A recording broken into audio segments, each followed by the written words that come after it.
요한복음 특강 35번째 시간입니다. 오늘은 요한복음 8장 10절에서 20절까지 말씀드리도록 하겠습니다. 나는 세상의 빛이라가 되겠습니다. 지난 시간에는 바리새인들이 간음하다 현장에서 붙잡힌 여인을 주님 앞으로 데리고 온 그 얘기를 했었습니다. 바리새인들은 주님을 시험해서 고소할 생각으로 그렇게 한 것입니다. 그들의 사악한 흉계는 간음한 여자만 데려오고 간음한 남자는 숨겨두었던 것으로도 그 흉계를 알 수 있는 것입니다. 그들은 어떻게 해서든 주님을 올가맬 구실을 찾아내고자 했습니다. 만약 그리스도께서 그녀를 놓아주라고 말씀하시면 그것은 마태복음 5장 17절에 내가 율법이나 예언서들을 멸하러 온 것으로 생각하지 말라. 나는 멸하러 온 것이 아니라 다만 성취하러 왔노라 하는 주님의 말씀에 위배됩니다. 그러면 그들은 주님을 율법을 어긴 자들을 두둔하고 있다라고 주님을 비난할 수 있게 되는 것이죠. 주님께서 만약 돌로 치라고 하신다면 요한복음 3장 17절에 하나님께서 세상을 정죄하시고자 자신의 아들을 세상 속으로 보내신 것이 아니기 때문이요 오히려 그를 통하여 세상이 구원받게 하려 하심이라는 주님의 말씀이 헛된 말이었다라고 비난할 수 있게 되는 것입니다. 또 그리스도께서 이 사건을 그냥 모른 채 하고 덮어버리신다면 그들은 주님이 죄와 타협했다라고 비난할 수 있게 되는 것입니다. 자, 그러나 주님은 뭐라고 말씀하셨습니까? 너희 가운데 죄 없는 자 그가 먼저 돌을 그녀에게 던지라고 말씀하시죠. 주님의 말씀을 들은 사람들은 늙은 사람들로부터 시작해서 가장 나이 어린 자들까지 한 사람씩 자리를 뜨고 마는 것입니다. 주님의 말씀을 듣자 그들은 율법의 정죄에 따른 양심의 가책을 받은 것입니다. 하나님의 말씀으로 양심이 깨어난 사람은 남을 판단하려 하지 않고 먼저 자신을 돌아보게 되는 법인 것입니다. 율법의 의는 죄에 대해서 처벌할 것을 강력하게 요구합니다. 간음한 여인은 분명히 율법을 범했습니다. 그녀가 살아나는 방법은 오직 하나님의 자비밖에 없는 것입니다. 율법을 제정하시고 율법 시대에 유대 땅에 오셔서 율법을 온전히 시행하시고 율법의 의를 뛰어넘는 예수 그리스도의 의만이 율법의 의를 성취하실 수 있으신 것입니다. 자, 그러면 요한복음 8장 10절 11절 보십시오. 예수님께서 자기 몸을 일으켜 세우시고 그 여자 외에는 아무도 없는 것을 보시자 친히 그녀에게 말씀하시기를 여자여 너를 고소하던 그 자들이 어디에 있느냐 아무도 너를 정죄하지 아니하였더냐 하셨느니라. 그녀가 말씀드리기를 주여 아무도 없나이다 하였더라. 이에 예수님께서 그녀에게 말씀하시기를 나도 너를 정죄하지 아니하노라. 가라. 그리고 더는 죄를 짓지 말라 하셨느니라. 간음죄로 여인을 고소하던 자들이 다 뿔뿔이 흩어지고 한 사람도 남지 않게 되었습니다. 율법의 선고가 집행되려면 두 사람 이상의 증인이 필요하다라고 율법은 말씀하고 계시죠. 신명기 19장 15절입니다. 어떤 죄악으로 인해서나 어떤 죄로 인해서나 그가 지은 어떤 죄에 있어서도 한 사람을 대적하여 한 명의 증인만 일어나지 말지니라. 두 증인의 입이나 세 증인의 입으로 그 사안이 확실시 되리라. 그리고 그 증인들은 선고를 집행하는데 협력해야만 합니다. 신명기 17장 7절이죠.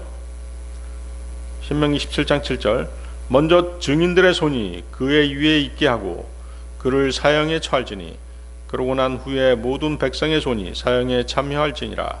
그렇게 하여 너는 너희 가운데서 악을 치워버릴지니라. 그 자리에는 간음죄로 고소당한 여인에 대해 증거할 증인이 한 사람도 남아있지 않았습니다. 그렇죠? 그러므로 율법을 그녀에게 집행할 수 없게 된 것이죠.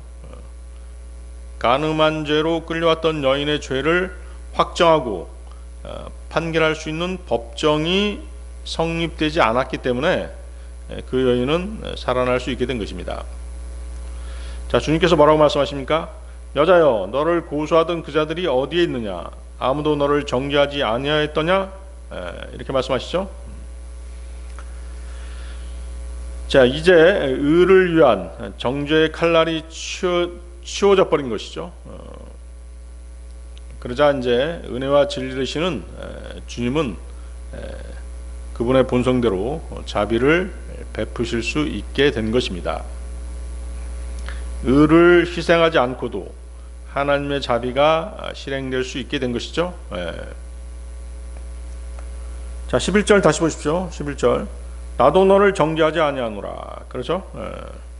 나도 너를 정죄하지 않겠다라고 말씀하셨다고 해서 뭐 간음을 허용하거나 간음을 조장하거나 부추긴다는 그런 의미가 절대 아닙니다.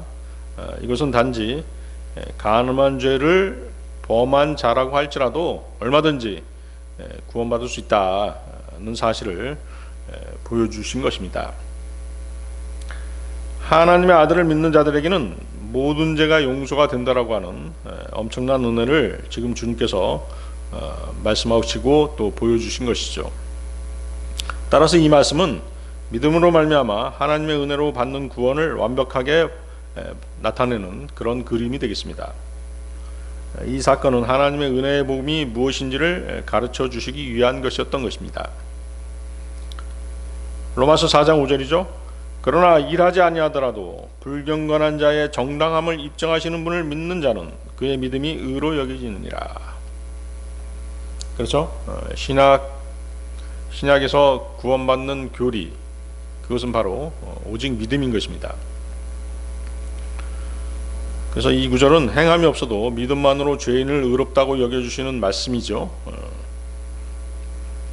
그리고 죄가 있어도 그 죄가 한번 용서되면 그 죄에 대해 율법으로 정죄할 수 없음을 나타내는 그런 말씀이기도 한 것입니다.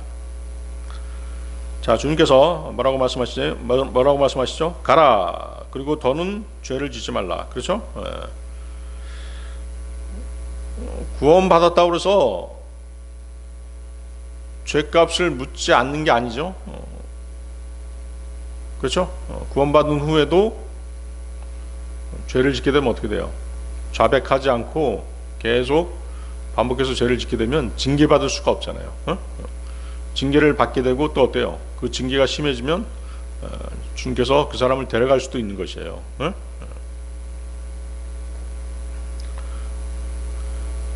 그러니까 더 이상 죄를 짓지 말아야 되죠. 그리스도인들은 구원받은 이후부터는 육신을 따라 행하지 않고 성령을 따라 행하라고 그렇게 명령하고 계시죠. 그래서 더 이상 죄를 지으면 안 되는 것입니다. 육신이 계속 성령의 인도하심을 거부하는 것이죠. 성령님께서 우리가 죄와 맞닥뜨렸을 때 말씀을 생각나게 하세요. 그래서 계속 어때요? 갈등을 일으켜야 하잖아요. 그래서 말씀에 육신의 죄가 육신이 굴복해야 되는데 굴복하지 않는 거잖아요. 그렇죠? 그렇기 때문에 하나님께서도 징계를 내리시고 심하면 죽음까지도 내리실 수 있는 것입니다. 그렇다고 해서 이제 구원이 없어지거나 그러진 않죠. 로마서 8장 1, 2절입니다. 그러므로 이제 그리스도 안에 있는 자들에게는 정죄함이 전혀 없나니. 그렇죠? 정죄함이 전혀 없나니. 그들은 육신을 따라 살아가지 아니하고 다만 성령을 따라 살아가느니라. 이는 그리스도 예수 안에 있는 생명의 영의 법이 나를 죄와 사망의 법으로부터 자유롭게 하였기 때문이라. 그래서 우리는 이제 성령님의 음성, 하나님의 말씀에 따라 살아가려고 그렇게 해야 되는 것입니다. 죄를 짓지 말아야 되는 것이죠. 자, 그러면 이제 아까 뭐라고 말씀드렸죠? 자, 지금 이 여인, 간음한 여인이 믿음으로 말미암아 하나님의 은혜로 구원받는 그림을 보여주는 그런 예화가 된다고 말씀드렸는데요. 과연 그러면 어떤 이유로 이 간음한 여인이 구원을 받았을까 하는 것이죠. 적어도 세 가지 근거가 있습니다. 첫 번째, 그녀가 다른 사람들이 자리를 뜰 때 슬그머니 자신도 도망할 수 있었죠. 그렇지만 그녀는 그리스도를 떠나지 않고 그 자리에 계속 있었습니다. 요한복음 6장 67절 68절 말씀인데요. 그때 예수님께서 열둘에게 말씀하시기를 너희도 떠나가겠느냐 하셨느니라. 그때 시몬 베드로가 그분께 대답하였느니라. 주여, 우리가 누구에게 가오리까? 당신께 영생의 말씀들이 있나이다. 영생의 말씀을 사모하고 또 하늘에서 내려오는 영적인 복들, 교회를 통해서 그렇게 영적인 복들을 내려주신다고 말씀하시잖아요. 그런 말씀을 정확하게 기억하고 있는 사람들은 떠나지 않는 것이에요. 교회를 함부로 떠나는 사람들 있잖아요. 그렇죠? 자기가 영광 받으려고 하고 자기가 높아지고 싶어서 교회 떠나는 사람들이 있어요. 진리의 지식을 조금 안 다음에 그렇게 하는 사람들이 있단 말이죠. 그런 사람들은 하나님께서 주신 약속, 교회를 통해서 주시는 천상의 모든 복들을 다 거부하는 거나 마찬가지죠. 또 교회의 머리 되시는 분이 누구세요? 예수님이시잖아요. 그러니까 머리 되시는 분한테 순종하기 싫다는 것이죠. 교회를 통해서 순종을 배우기 싫다는 것이죠. 구원도 마찬가지죠. 이 여자가 슬그머니 다른 사람들하고 같이 도망가 버렸으면 어떻게 되겠어요? 주님의 말씀을 듣지 못했죠. 어떤 말씀이에요? 나도 너를 정죄하지 않겠다. 그 말씀을 이제 듣지 못하는 것이에요. 하나님께로부터 나도 너를 정죄하지 않겠다. 그 말씀을 듣지 못했다고 한다면 이 여자는 그 간음죄가 계속 남아있는 것이죠. 그렇죠? 죄 문제를 해결하지 못한 것이에요. 그렇지만 이 여자는 끝까지 계속 남아있었죠. 자, 두 번째, 예수님을 주님으로 인정했다라고 하는 것이죠. 자, 거기 나오죠? 거기 다시 보십시오. 요한복음 8장 10절 11절. 여자여, 너를 고소하던 그 자들이 어디에 있느냐? 아무도 너를 정죄하지 아니하였더냐? 이렇게 물어봤죠. 그러니까 여자가 뭐라고 얘기했어요? 주여, 아무도 없나이다. 그렇죠? 예수님을 뭐라고 부르는 거예요? 주님이라고 부르는 것이죠. 그렇죠? 그게 이제 구원받은 증거가 될 수 있는 것이에요. 고린도전서 12장 3절인데요. 이런 이유로 내가 너희를 이해하게 하노니 하나님의 영에 의하여 말하는 사람은 아무도 예수님을 저주받은 자라고 부르지 아니하느니라. 그런즉 성령님에 의한 것이 아니라면 아무도 예수님을 주라고 말할 수 없느니라. 성령님에 의한 것이 아니라면 아무도 예수님을 주라고 말할 수 없느니라. 세 번째, 주님께서 이제 뭐라고 말씀하셨어요?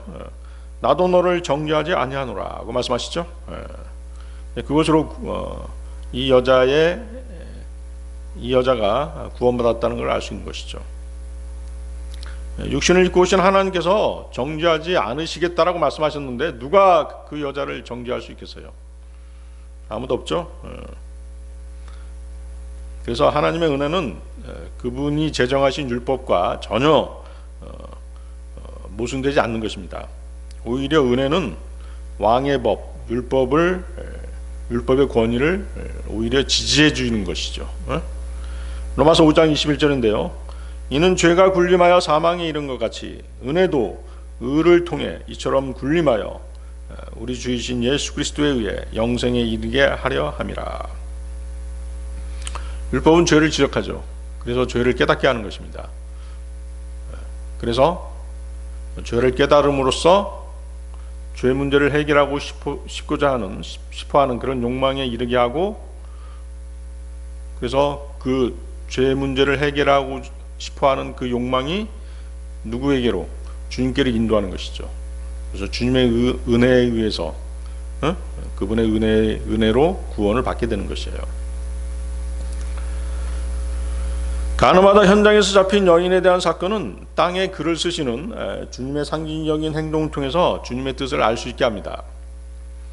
주님은 공의를 희생하고 자비를 베푸는 것이 하나님의 뜻이 아니라는 것을 분명히 보여주셨어요. 주님은 마치 처음 돌판에 율법을 쓰셨듯이 처음 땅에 글을 쓰시면서 율법의 공의가 반드시 실행되어야 함을 암시하셨던 것이죠. 그러나 재차 다시 땅에 쓰심으로써 두 번째 돌판을 쓰실 때 법궤를 마련하라고 하신 것처럼 주님은 명시된 율법으로부터 피할 피난처가 계획되어 있다라고 하는, 즉 하나님의 중보자에 의해 죄인을 율법의 고소로부터 보호할 것임을 우리로 하여금 깨닫게 하신 것이죠. 그렇죠? 자, 하나님께서 시나이 산에서 그 율법을 돌판에다 새겨서 주실 때 처음에는 어때요? 처음에는 그 돌판을 보호할 법궤가 없었잖아요. 그렇죠? 두 번째 새기실 때는 어때요? 첫 번째 돌판이 깨어지고 두 번째 돌판을 줄 때는 법궤도 함께 만들으라고 그랬잖아요. 그 법궤가 상징하는 게 뭐라고 말씀드렸죠? 예수님이라고 말씀드렸죠. 그래서 그 돌판을 법궤 안에다가 넣으라고 말씀드렸잖아요. 그렇죠? 그렇기 때문에 율법의 고소로부터 죄인을 보호한다라고 하는 그런 상징적인 의미가 있는 것이에요. 누가? 예수 그리스도께서 그렇게 하신다는 것이죠. 예수님이 중보자로 오신 것이잖아요. 그래서 이 사건으로 말미암아 그 주님의 원수들, 바리새인들이죠, 종교 지도자들, 그들의 그 악한 의도는 오히려 하나님의 빛을 더욱 선명하게 드러내주는 그런 어두운 배경만을 제공해 주었을 뿐인 것이죠. 그리고 하나님의 빛, 그것은 바로 주님의 거룩함과 의의 상징이었던 것입니다. 그들의 공격으로 인해서 그리스도께서는 오히려 그분 자신을 하나님의 거룩하심과 의의 중보자로 자신을 나타내실 그런 기회를 얻게 되신 것입니다. 자, 요한복음 8장 12절입니다. 그때 예수님께서 다시 그들에게 일러 말씀하시기를, 나는 세상의 빛이라. 나를 따르는 자는 어둠 가운데 살아가지 아니할 것이요 오히려 생명의 빛을 소유하리라 하셨느니라. 자, 바리새인들과 서기관을 비롯해서 늙은 사람들부터 시작해서 가장 나이 어린 자들까지 하나둘 다 떠났습니다. 예수님께로부터 나도 너를 정죄하지 아니하노라는 말씀과 가라, 그리고 더는 죄를 짓지 말라는 말씀을 들은 그 가늠하다 현장에서 잡힌 여인도 이제 그 자리를 떠난 것이죠. 구원을 받고 떠난 것입니다. 그렇죠? 이제 주님께서는 성전에서 하시던 일을 다시 계속하십니다. 예수님께서는 아침 일찍 성전으로 나오셨죠. 많은 사람들이 주님께로 모여들자 앉으셔서 사람들을 가르치고 계시던 중에 이제 이런 사건이 생긴 것입니다. 그래서 그 유대 종교 지도자들의 악한 의도에 의해 조장된 한바탕의 소란이 정리가 되자 주님께서 백성들을 가르치시던 분위기가 다시 회복되었던 것입니다. 주님께서는 이들을 향해 지금 설교를 계속 하시는 것이죠. 나는 세상의 빛이라. 나를 따르는 자는 어둠 가운데 살아가지 아니할 것이요 오히려 생명의 빛을 소유하리라. 자, 거기 잘 보십시오. 주님을 따르는 사람은 생명의 빛 가운데 있는 사람이라는 것이죠. 따르는 사람이라는 그 내용이 중요한 것이에요. 자, 요한복음 6장 48절에서 주님은 뭐라고 말씀하셨어요? 나는 그 생명의 빵이라고 말씀하시죠. 그리고 여기 8장 12절에서는 나는 세상의 빛이라고 말씀하십니다. 그래서 요한복음을 보면 주님께서 뭐라고 말씀하세요? 나는 뭐뭇이다, 그렇게 말씀하시죠. 7번 말씀하세요. 그 7번이 뭔가요? 여기 나와 있는 거, 나는 그 생명의 빵이라, 또 나는 세상의 빛이라, 또 뭐라고 말씀하셨어요?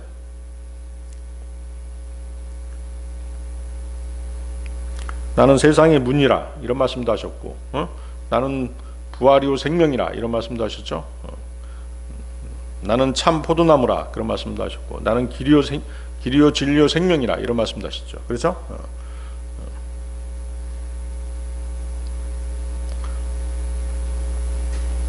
그래서 여기서는 이제 나는 세상의 빛이라고 말씀하셨는데, 이 말씀은 구약에서 그분에 대한 예언, 빛으로 예언되어 있던 그 메시아 예언에 분명히 나와 있습니다.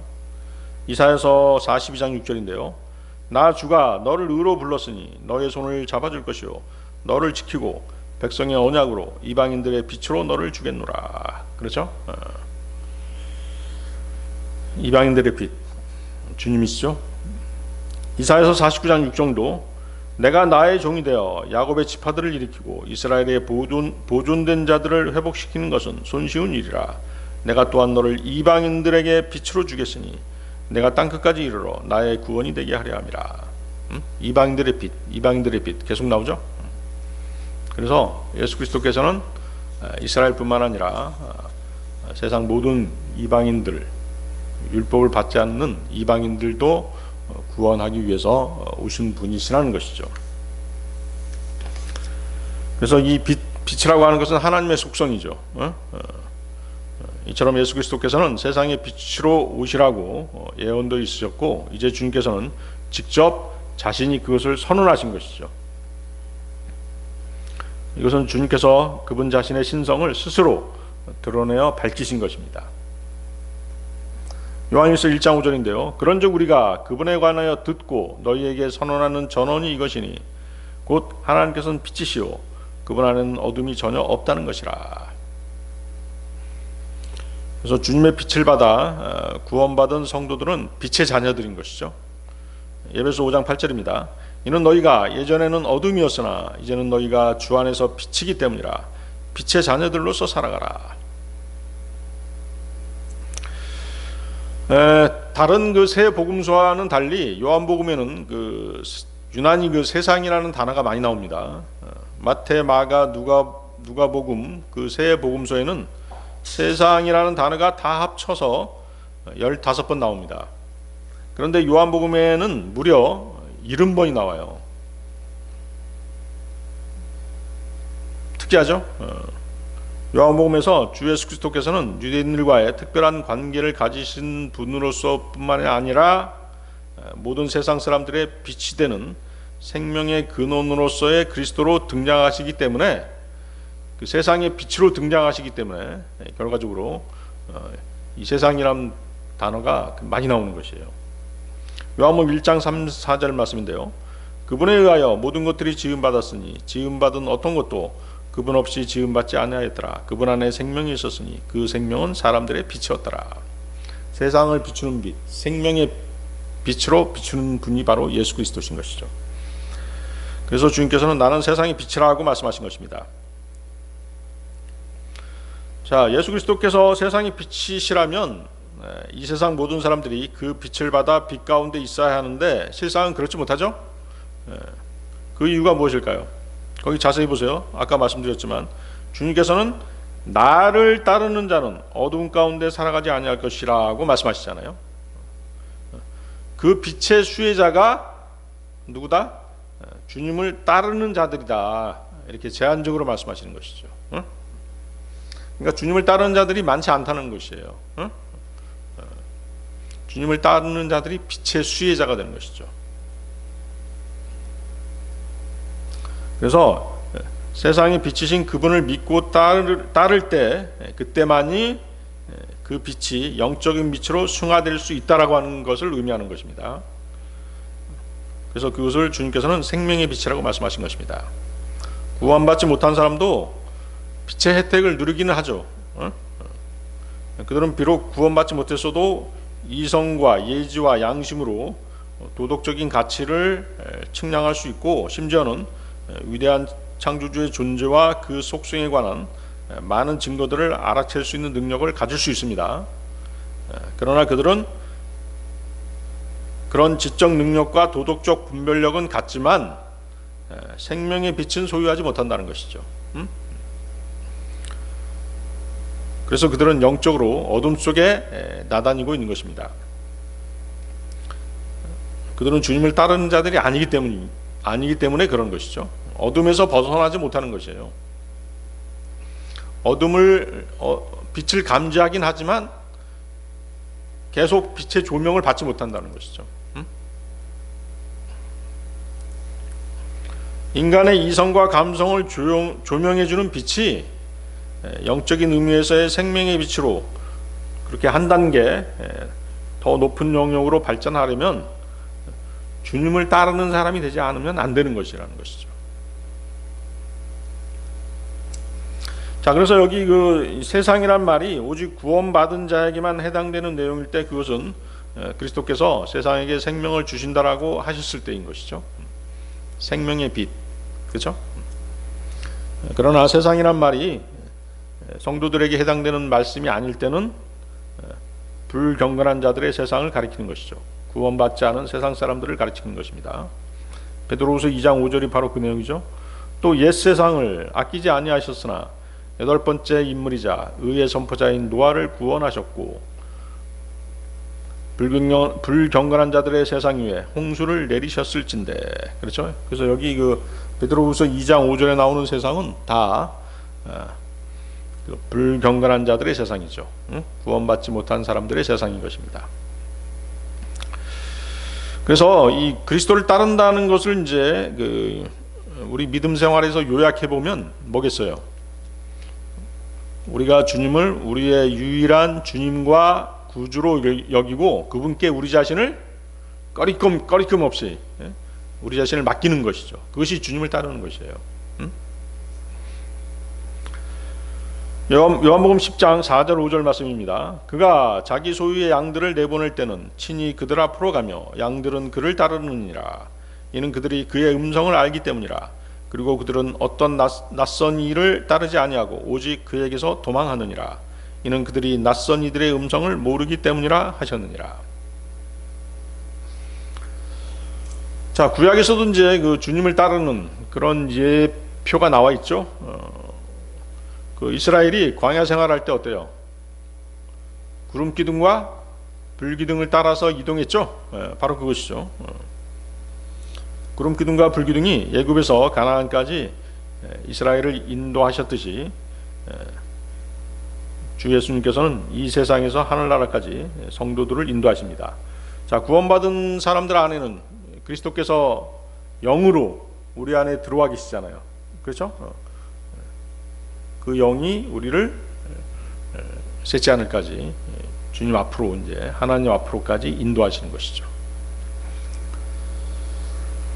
또 그리고 이제 그리스도를 진정으로 따르는 자들에게는 그가 다른 사람들처럼 어둠에 다니지 아니할 것이라고 약속되어 있습니다. 성경에서 때때로 빛은 참 지식, 참 거룩, 참 행복을 상징합니다. 반면 어두움은 무지와 잘못, 죄와 부패, 고난과 불행을 상징하죠. 우리 그리스도인들은 빛이신 분을 따르기 때문에 의심과 불확실함 속에서 길을 더듬지 않는다는 것이죠. 그는 자신이 어디로 가고 있는가를 알 수 있을 뿐만 아니라 하나님의 빛을 누리기까지 하는 것입니다. 그렇죠? 우리가 성경을 읽을 때 성령님의 조명을 받잖아요. 그래서 말씀을 깨닫는 것이죠. 그것이 이제 확실한 예인 것이죠. 그래서 그렇게 하나님의 빛, 하나님의 조명, 그 빛을 받을 수 있는 조건은 무엇이다? 진정으로 그 사람이 예수 그리스도를 따를 때 그렇게 된다는 것이에요. 아시겠죠? 예수님을 따르지 않고 계속 육신적으로 살아가고 세상과 연합해서 살아간다라고 한다면 그런 조명을 받을 수가 없는 것이죠. 그래서 우리가 예수님은 태양으로 비유되시잖아요. 태양의 순환 행론을 계속해서 따라갈 수만 있다라고 한다면 언제나 대낮 같은 그런 밝음 속에서 살아가게 되는 것입니다. 자, 요한복음 8장 13절로 가겠습니다. 그러므로 바리새파 사람들이 그분께 말씀드리기를 당신께서는 자신에 관하여 확증하시나이다. 당신의 확증은 참되지 아니하나이다 하였더라. 또 시비 거는 사람들이 또 나타났죠. 자, 여기서 바리새인들은 앞서 그 가늠한 여자를 데리고 왔던 자들이 아닌 다른 바리새인들입니다. 이들 또한 예수님께 시비를 또 걸지만 이들은 괜한 트집을 잡고 있을 뿐입니다. 예수님께서 나는 세상의 빛이다 라고 말씀하심으로써 그분의 신성을 주장하시자 바로 바리새인들이 반발을 하는 것이에요. 그 주님의 말씀의 참 뜻을 이해하지 못하기 때문에 그러는 것이죠. 요한복음 1장 5절이죠. 그리하여 그 빛이 어둠 속을 비추었는데 어둠은 그것을 깨닫지 못하였더라.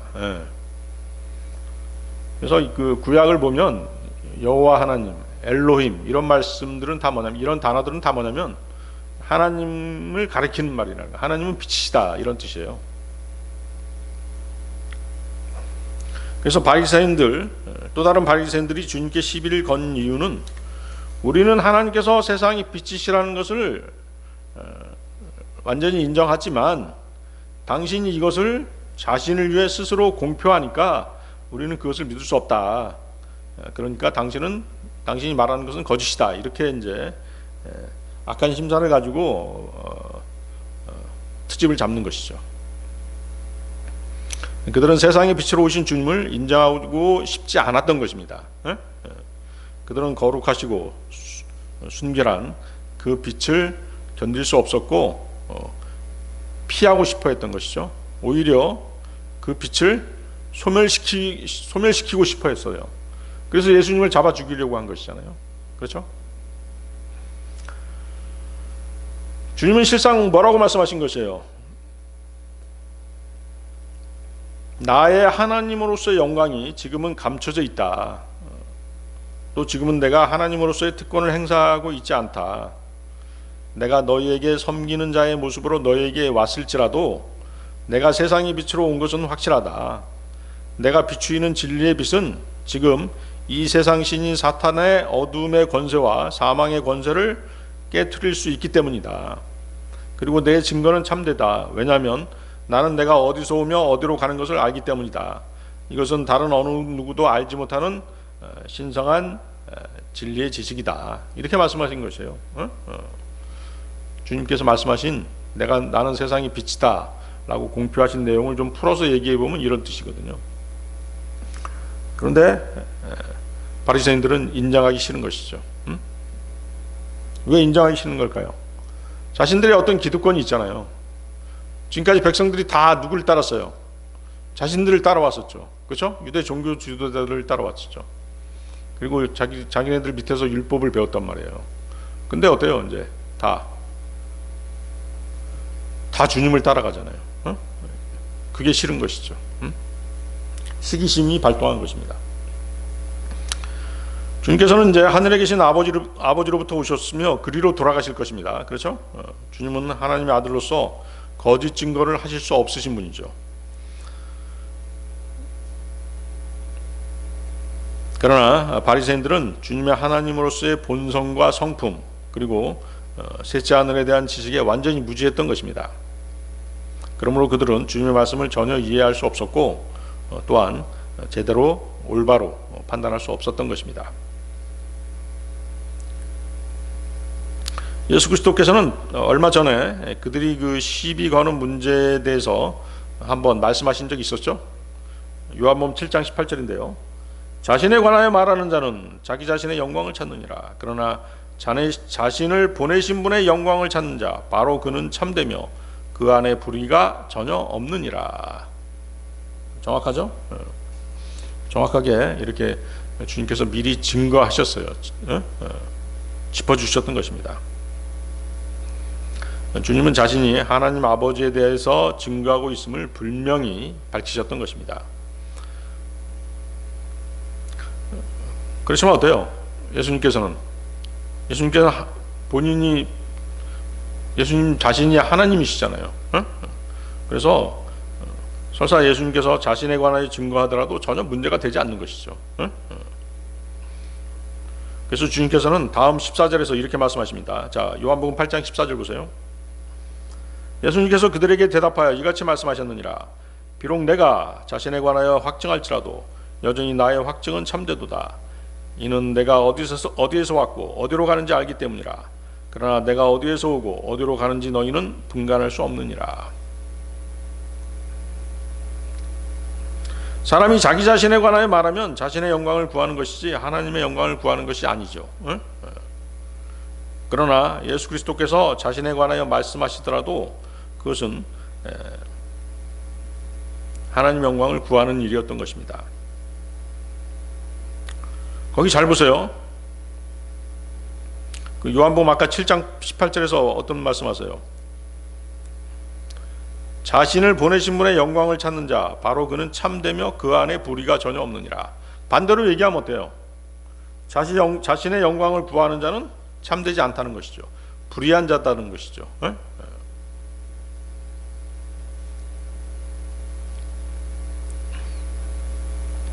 그렇지만 예수님 자체는 아까 말씀드렸다시피 예수님은 뭐예요? 하나님이시기 때문에 그분 자신에 대해서 자신이 증거하더라도 전혀 문제가 되지 않는 것이죠. 주님께서는 하늘에서 오셨고 또 하늘로 돌아가실 분이시잖아요. 또 창조주시잖아요. 또 심판주시잖아요. 구원받지 않은 사람은 그 누구도 그분께서 어디로 와서 어디로 가는지 알지 못할 뿐더러 자기 자신도 어디로 와서 어디로 가는지 알지 못하는 것입니다. 그러나 예수 그리스도께서는 창세 전부터 존재하셨고 영원히 사시는 분이십니다. 또 그 생명을 모든 사람들에게 나누어 주시는 분이시죠.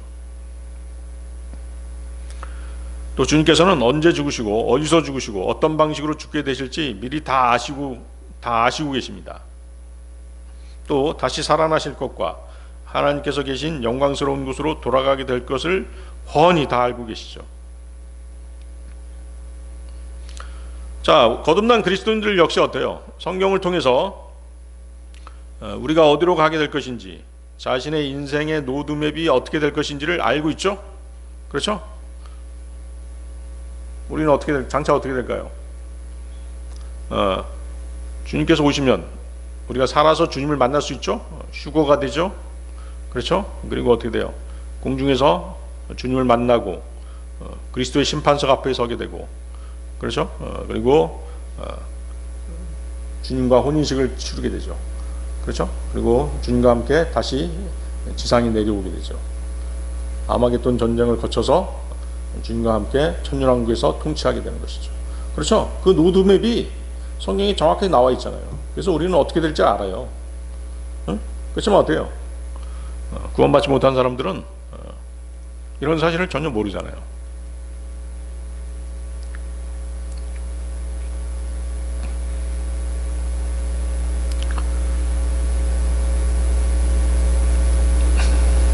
요한복음 13장 3절입니다.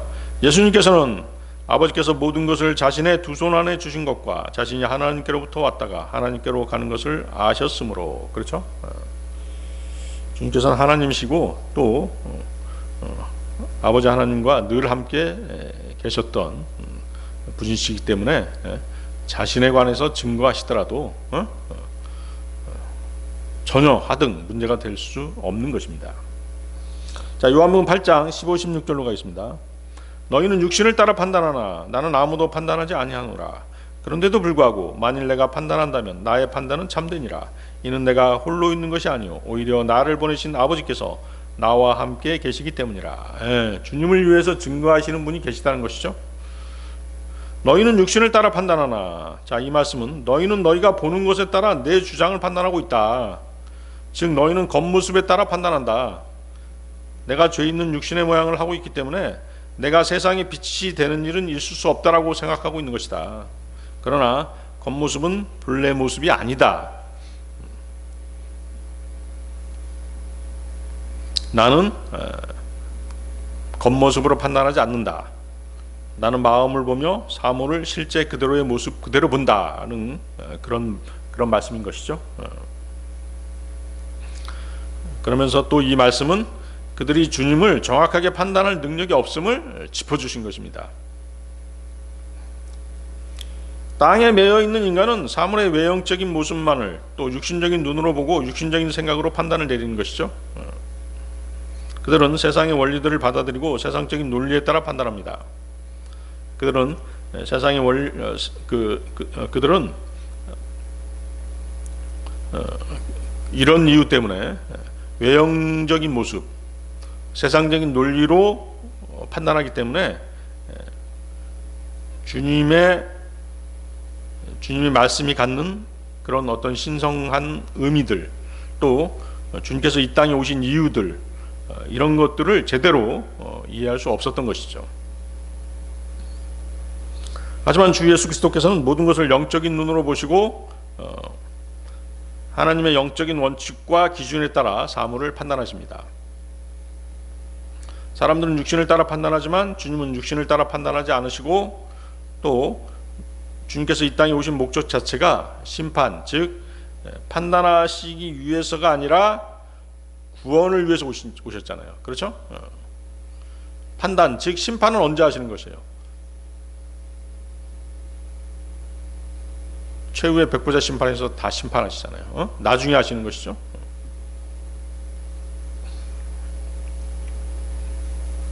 그래서 초림 때는 이제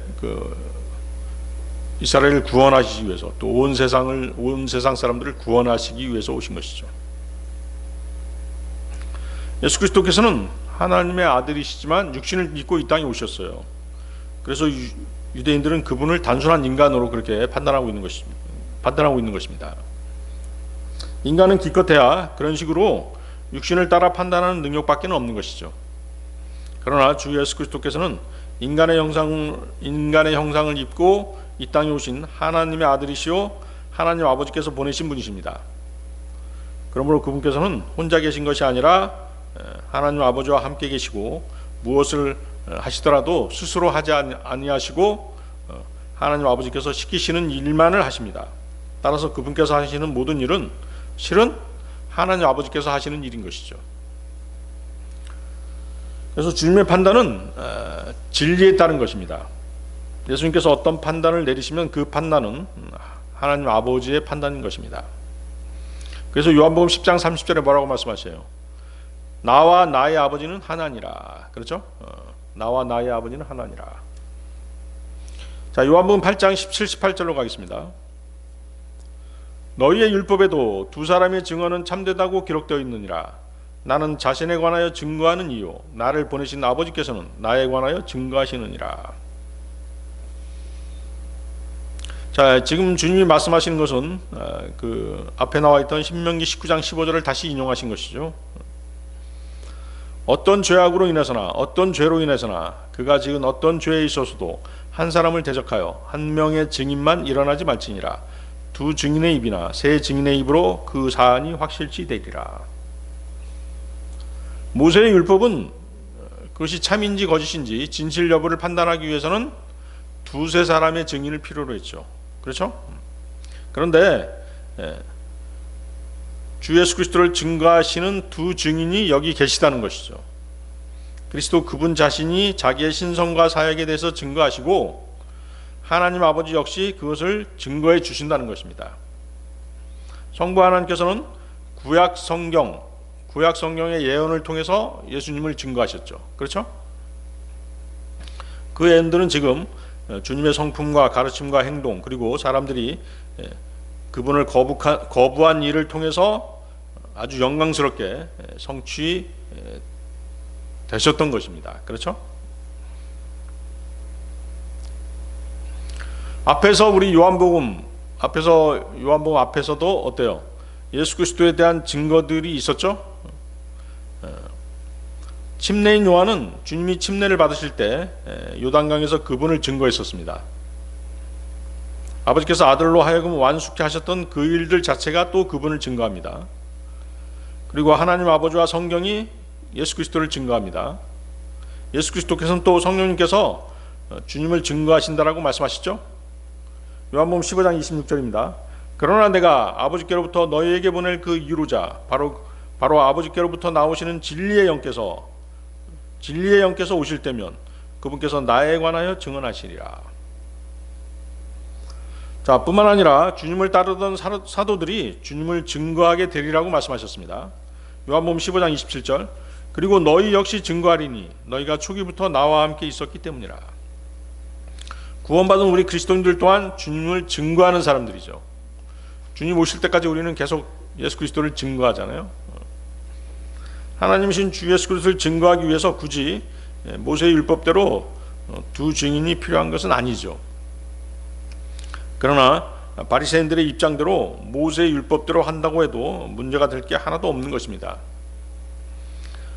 주님은 이러한 무례한 태도를 보이는 바리새인들을 거꾸로 정죄하기 위해서 그냥 율법이라고 말씀하시지 않으시고 뭐라고 말씀하세요?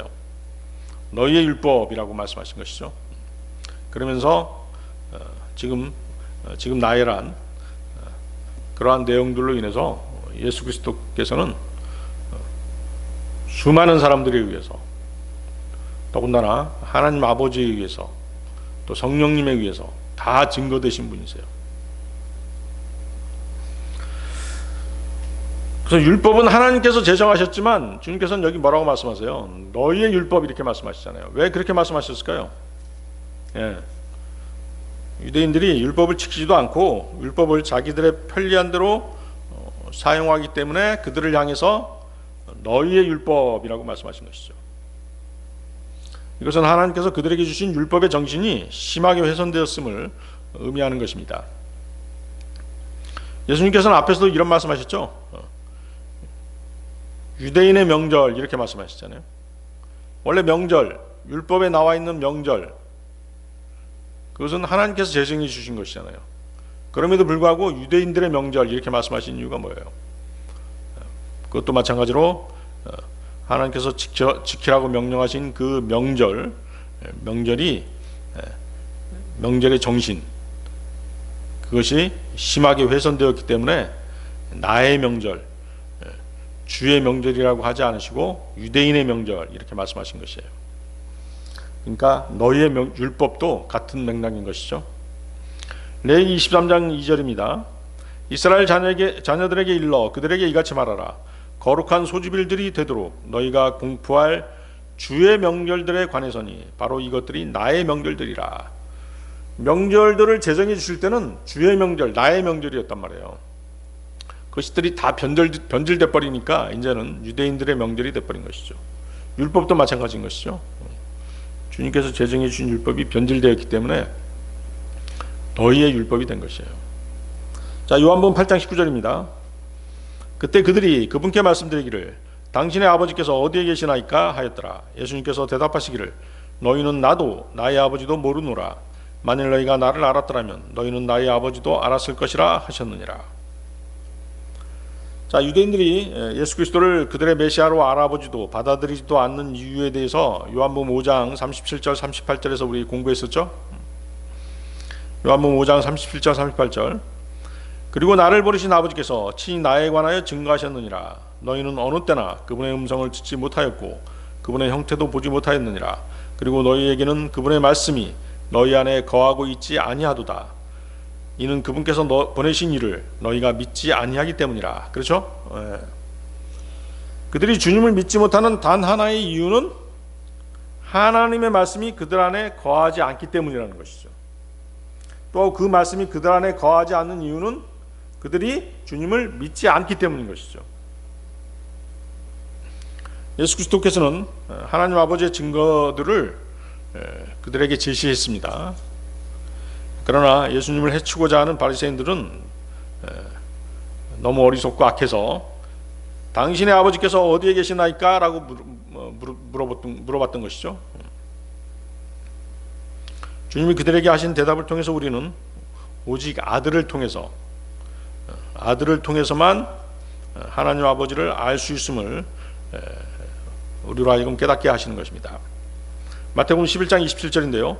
그런즉 아무도 아들을 모르며 오직 아버지만 아시나이다. 또한 아들과 누구든지 아들이 그분을 계시할 자 외에는 어떤 사람도 아버지를 모르나이다.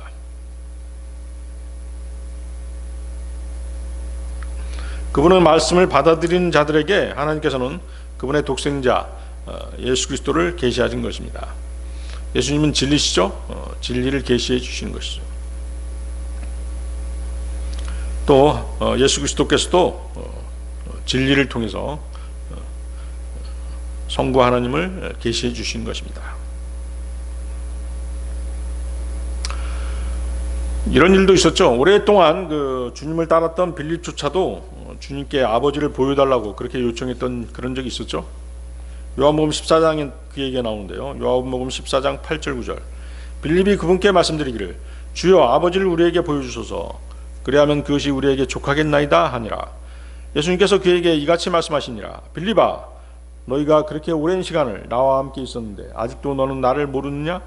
나를 본 자는 아버지를 본 것이라. 그러하거늘 어찌 너는 말하기를 우리에게 아버지를 보여주소서 하느냐.